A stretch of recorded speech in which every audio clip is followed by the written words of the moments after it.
Okay. Welcome to the vlog and welcome to my makeshift home office. So I've been working on my vlogs nung Siyempre, hindi yung vlogs. Nasa Shopee Lazada ako ngayon. And this is not a sponsored post.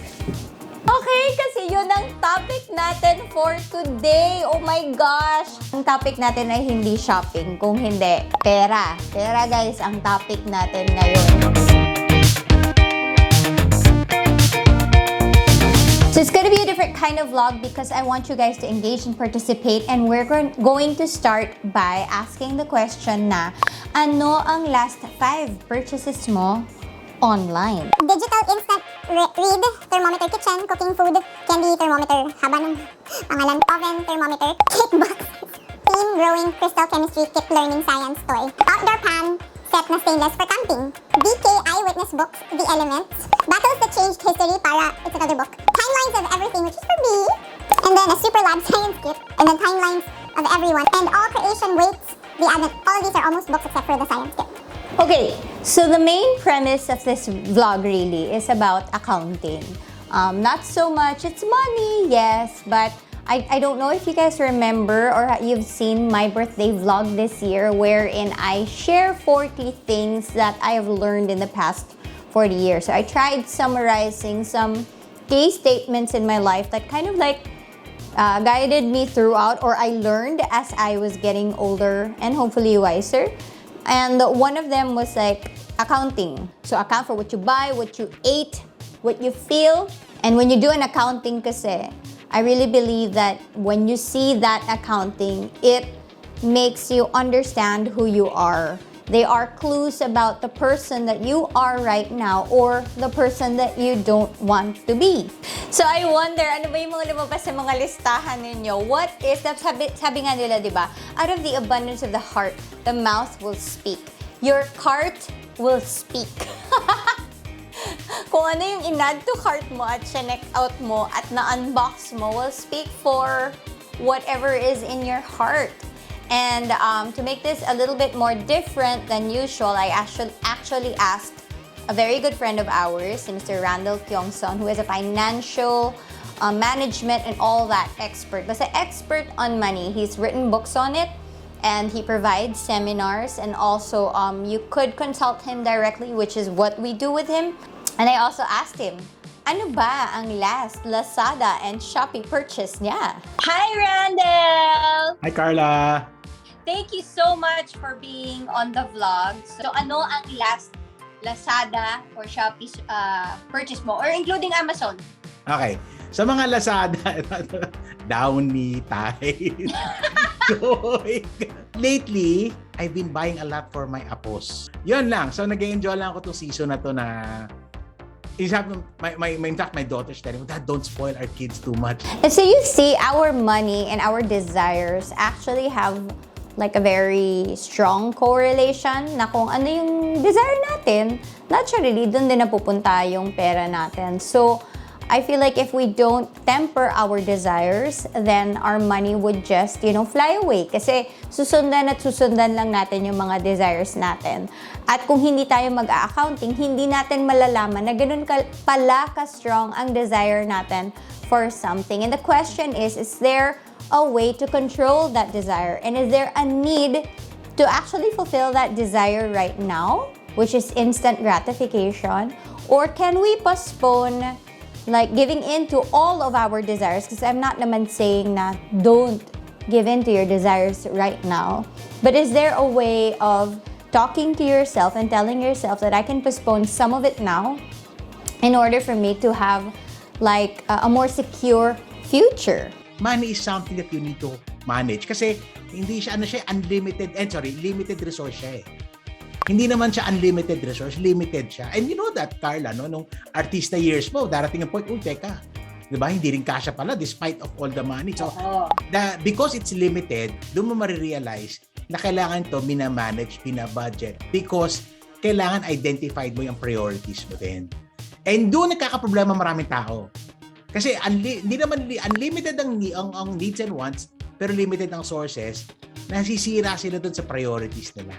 Ano yung budgeting? Simply allocation of your resources. So parang bansa lang din yun, di ba? Nag-allocate sila for this or that. Ganun ka din as an individual, or even if you're married right now, you need to have a budget. And the way I did it before was like the old style na meron akong accounting notebook na pinamana ng nanay ko sa akin at itinuro ng nanay ko sa akin. So it has columns. And then isusulat mo kung ano yung part na yon, kung saan pupunta yung amount na yon. What is a wise thing to do with your money? The wise thing is the corny thing, mag-budget. So talagang budgeting means talagang you put it on paper talaga. Para kasi kailangan nakikita mo how much comes in and how much goes out. From there, doon mo makikita yung priorities mo. Malalaman mo na ano ba ang need, ano ba ang want. Kasi basically, pag without the budget, ang hirap, no? Your heart can always fool you and your mind. No? Kailangan to, or so those things nangyayari. Or in the moment, wala kang tinatagating fiscal discipline. So the budget tells you what to do with the money. So bago mo gastusin yan, sinabi na kagad. That's why, yung sa budget mo, practical ka din. Dapat, syempre, doon yung mga requirements mo, yung mga needs mo muna. Well, pagkain, bahay, everything. And then yung mga others, doon mo nilalagay. O shopping mo, Lazada mo, or what. Lalagyan mo na ngayon yan ng budget para alam mo kung kaya mo pa bumili o hindi, or ano ba yung next na kailangan mo pag-ipunan. So, kailangan meron kang nare-recognize mo ano yung limitations mo, and then malalaman mo rin ano priorities. Let's say, meron tayong 1,000 tapos i-manage natin yon. Siyempre, yung 1,000 na yon, iisipan mo na kaagad ano-ano ba yung mga kailangan mong gastusin sa buhay. And the way that I do this is, inuuna ko muna yung talagang mga kailangan kong bayaran. So, sabihin natin, phone bill, kung may renta ka or whatever sa house nyo, juice, ganun, lalagay ko rin yun. Pagkain, electricity, so on and so forth. When I was younger, and then my mom was teaching me how to handle my money, because for the longest time, she would handle it for me. Ang itinuro niya sa akin ay mag-allot ka ng miscellaneous. So miscellaneous means it could be anything, because expenses can pop out of nowhere.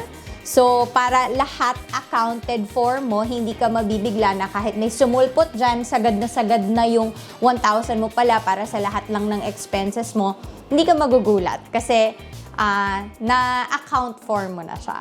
Another tip na masasabi ko sa inyo na ginawa ko rin before is to begin with an accordion wallet. You know those wallets, right? So you've got different sections. And ito, seriously, hindi pa uso yung mga online banking and all that. So I would withdraw all of the cash I would need for a month and then really physically put it in each of the envelopes dun sa accordion wallet na yon or accordion envelope na yon. Kinaganda kasi ng ganon, physically, tangibly nakikita mo na nauubos yung pera mo. And so kahit gugustuhin mo pang gumastos, alam mo na kaagad na ay wala na akong panggastos for this month. I'm not sure if you guys practice this, but evangelical Christians usually are very much aware that we give 10% of our money to the church. And so, sa aking budgeting, nandyan din yan. Na kapag may pumasok sa akin, kahit na sabihin natin 500, 1,000, 50 pesos, kukunin ko at kukwentahin ko kaagad ang 10% niyan. Tapos ilalagay ko na, ibibigay ko na sa aking simbahan. And I do this because I really believe that all of my money naman comes from God. And what is 10%?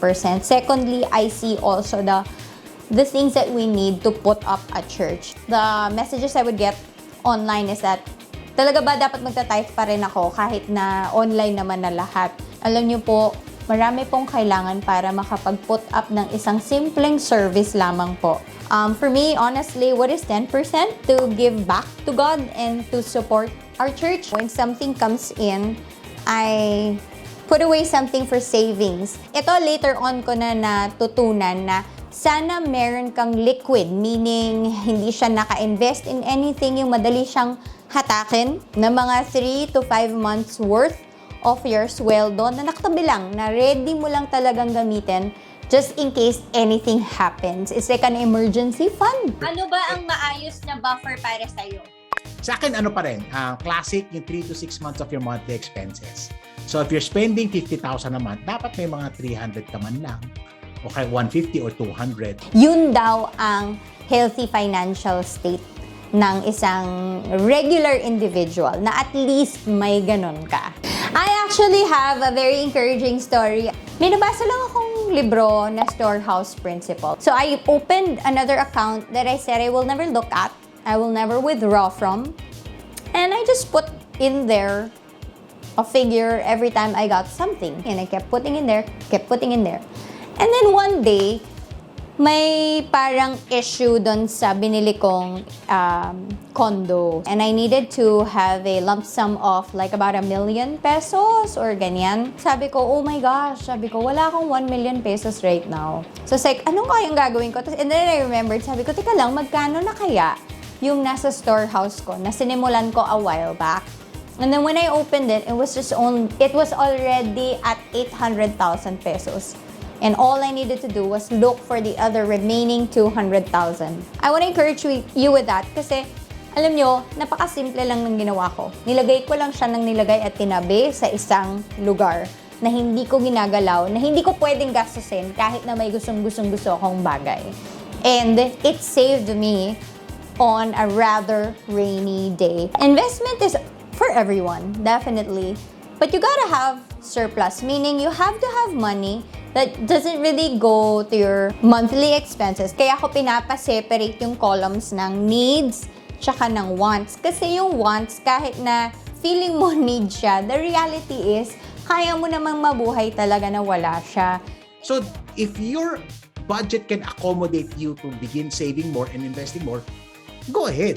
Now, pag hindi pa, build mo ngayon yan so that you can come to that point that you can invest. So, the timing is really dependent on how you manage your money. Kasi yung investment, surplus to ng savings mo. Tawag natin deferred consumption. Ibig sabihin, instead of consuming it today, you'll consume it later. So, yan yung idea, pwede mong gawin. So, hindi natin pwede siyang sabihin na dapat ganito at kaya may mga basics kasi minsan, gina-justify na lang naman natin yung expenses, then alam mo, kaya mo na mag-invest. So, pag ganon, start with something that's small and then you build it up over time. And so, I feel like kasi na sometimes we feel like we don't have surplus because we keep buying all of these extra things. And I'll leave it to the financial experts to tell you where to put your money. So basically, ang key elements investments is yung risk-return relationship. Ibig sabihin, may mga investment na maganda ang kita pero mataas ang peligro, mataas ang risk nun. So kailangan aware ka. So yung mga investments na mababa yung risks or walang risks, huwag ka rin naman mag-expect na kumita ng malaki. So that's the first thing that you need to understand. Example, pag naglagay ako ng pera sa bangko, okay, alam ko hindi mawawala yan, I can withdraw it. Pero huwag ka din mag-expect na kikita ng malaki yan. Okay, malaki na yung kumita ng 0.5% or 1% yan.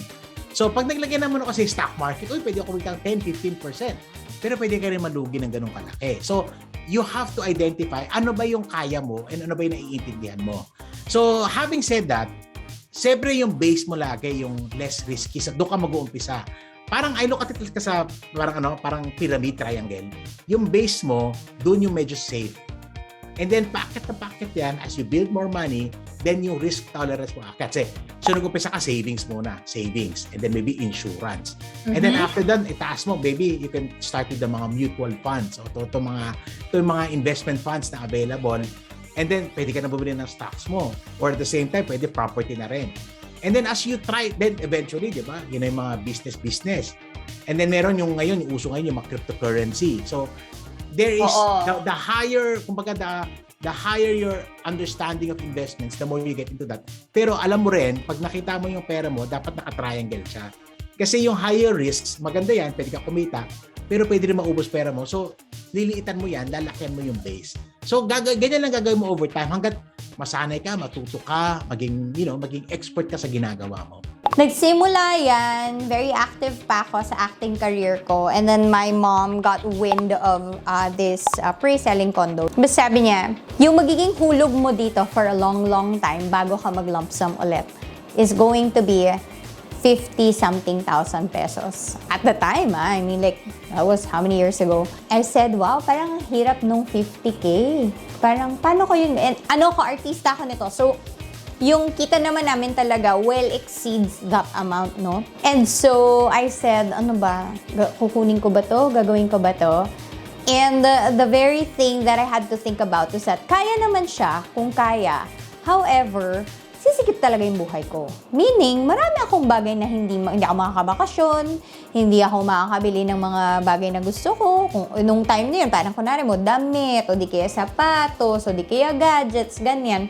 So, I said na, sige, kunin natin yan. So, unang-una pinakamaganda niyan, allocation. Ibig sabihin, maganda na pagdating ng pera mo, may naka-allocate ka na. Kasi kunyari, in-assess mo na. So, bago dumating si Shopee, Lazada, para tayo nagpa-plugin ng Shopee, Lazada dito, no? Bago sila dumating, alam mo, nailabas mo na. Diba? Ito sinasabi ko money not invested is money spent. Like every month, I felt it na parang, wow, ang sikip ng 50,000 pesos kasi wala na akong ibang magawa. But fast forward after how many years, and I had that condo, that's where I lived with my husband for, a number of years, like 5 years. And 5 years, all we had to pay for was like 3,000 pesos for association dues. That's how much, kung ikukumpara mo sa nagre-renta. Nakabuti sa akin na nasikipan ako at some point in my life, nahirapan ako kasi kailangan ko talagang pigilan yung mga desires ko. Pero nag-benefit ako in the long run kasi may tirahan kami na ang baba lang talaga din ng binabayaran namin para sa living expenses namin, di ba? Sa accommodation namin. Whatever you buy today, you'll thank yourself, investments hindi Shopee, Lazada whatever investments you make today, you will thank yourself 3 years from now. Ideally, kung nasa priority mo ang savings and investment, nauuna yon, anything in excess, then you can spend it. Kaya ako sinabing money not invested is money spent because temptations diba? Ang dami maglabas ng pera ngayon, ang dali bumili. At ang pinakamaganda dun sa lahat ng yon is when we felt like it was time to move out because, we are a growing family and we felt like, this condo is no longer the best thing for us in this season. We were able to sell it and the money that we sold it for, yun naman ang napang-invest namin sa bahay na ito kung nasaan kami ngayon, which has a higher value. Naalala ko sabi ng nanay ko sa akin na, alam mo, mahirap yung 50,000, pero sa totoo lang, kung saan-saan mo lang din yan magagastos kung hindi mo ilagay sa paghulog nito. And that made so much sense, and even made more sense like years after. Like now that I'm living here, it still makes sense na that 50,000 per month would have been just going to like coffee, food, vacations. Kasi property naman is an investment also. So kung di mo siya nilagay doon, malamang may napaggastosan ka na. Kaya nga sabi nila, naku, mahirap mag-invest, baka malugi ako. Pag nag-Shopee ka, talaga hindi ka naman makarecover, di ba? Di ba? Parang gano'n. So di ba, sabi ko nga, ito mga investment na to, kahit bumaba ito, umakit din naman to eventually. Natawa naman ako doon, tama ka nga dyan. Kasi di ba yung property, pwedeng matagal na, di ba? Sakit ng ulo. Then eventually, na-realize mo 10, 15 years old, I made the right decision. So even if malugi ka ng konti, may recovery ka, mag-iintay ka lang. Yung mga ginastos mo sa mga bagay-bagay, walang recovery doon. The only thing you have, memories. O diba? At least sa Facebook, mayroon ng Facebook memory. Uy, binili mo pala to 3 years ago. When you have the opportunity to invest and to make good use of your money, gawin nyo na. I'm not sure if you guys are into this. So I did say na tithing is part of that whole allocation thing. But another thing that we would put kaming mag-asawa, lalo na nung bagong kasal kami, meron kaming giving, generosity. Parang we practice giving to like say missionaries. This is just a culture that we inherited from our church family. But ang sarap lang din na may natutulungan ka. Plus, kami rin kasi sobra kaming naniniwala sa economy ni Lord. These are limited resources, but God can make a miracle just like that out of nowhere. The 2 cars that we've had so far in our life as a couple, both were never bought. We never bought cars. We haven't changed cars na nga rin in like 7 years. Hindi kami nagbili kasi wala naman kami mabili. That's number 1. Tapos hindi lang kami nabibigyan. Ganun, may nagbibigay lang. Tama raw FX yung kotse niya dati. Tapos, may nagbigay sa amin ng, kalimutan ko na Kia yun maliit na kotse. Tapos after nun, may nagbigay ulit sa amin ng Fortuner. I only share that because ganun talaga yung law ng money ni Lord na may generosity talagang nangyayari within the people of God na kapag ka naniniwala ka sa Bible at sa Diyos na your heart is to bless others. And we've been receptors of this blessing. And we also want to be givers or dispensers of this blessing as well. Pero siguro naiisip nyo na parang, oh my gosh, ano ba ito pinagsasabi mo, Ate Rica? Pandemic, di ba? Oo, mahirap talaga. My gosh, sino bang hindi na-anxious sa mga finances nilang nitong pandemic? Isama nyo na ako dun. You know what? Talking to Randall has given me like a perspective on the bright side of things. So, of course, so many losses have happened, and I cannot even begin to imagine kung ano yung anxiety ng isang taong, kunwari mo sabihin natin, naglagay ng, because I have friends like that, they put money into their business, hundreds of thousands of pesos, only to realize that, ay, hindi na pala pwede magbukas yung store nila by the time that the pandemic hit.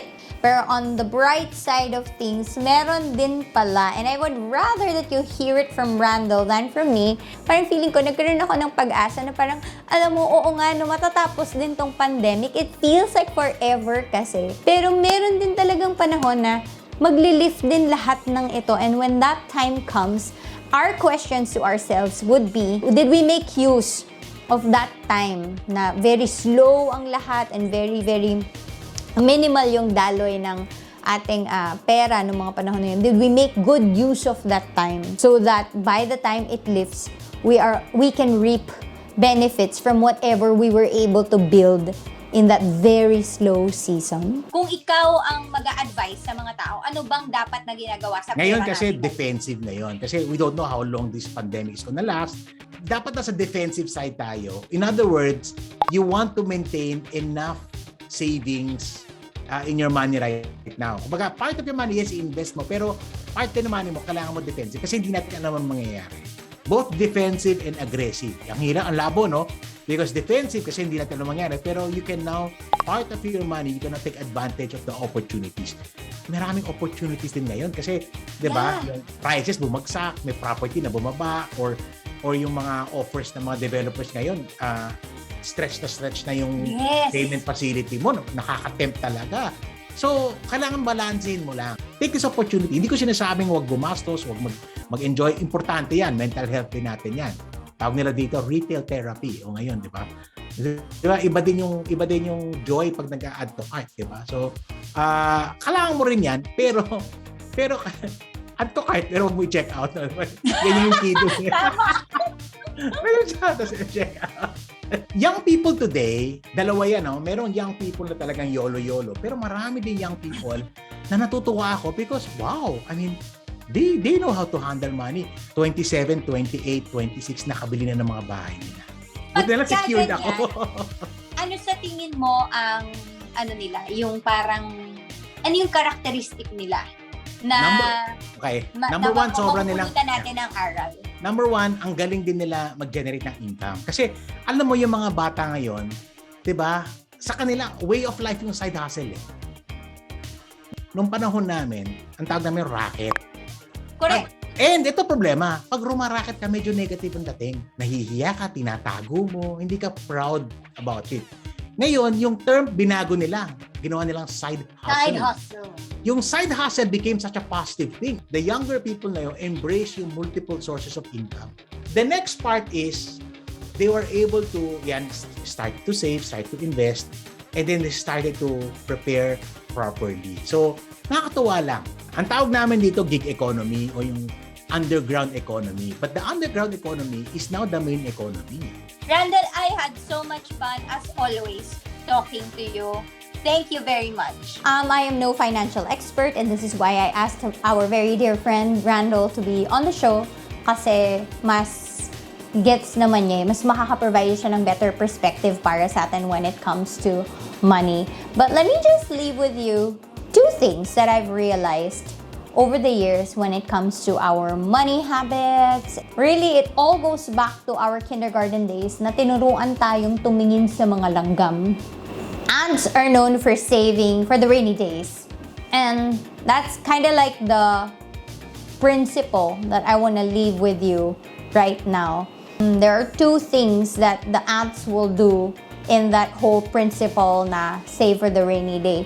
They're not just putting something away, but they're working hard for what they are putting away. Many of my subscribers are also young people, and I want to encourage you that side hustling is amazing. Racket in this day and age is wow. Yung mga taong marunong gumawa ng pera ay maraming pera.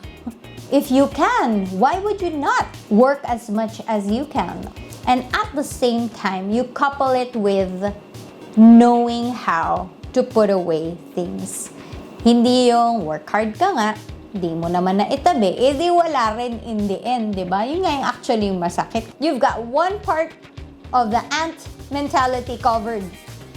But the next mentality is not to use it all up at once. If you can save, you can put away something for your building your fund for the moment, and then maybe later on, getting to that investment part. That's a great strategy, and you can do it even within the pandemic. Guys, thank you for watching this vlog. I hope it helped you a lot. I will wait for your comments on the comment section down below. May natutunan ba kayo? Ano yung mga practices na ginagawa nyo na? Maybe you can add some more. Like maybe something that your lolo, your lola, o yung nanay at tatay nyo has taught you na something very, very valuable when it comes to money habits. Please do share. We love to learn from you as well. So that's it. I will see you again next week. Like, share, and subscribe. Bye! Bye for now!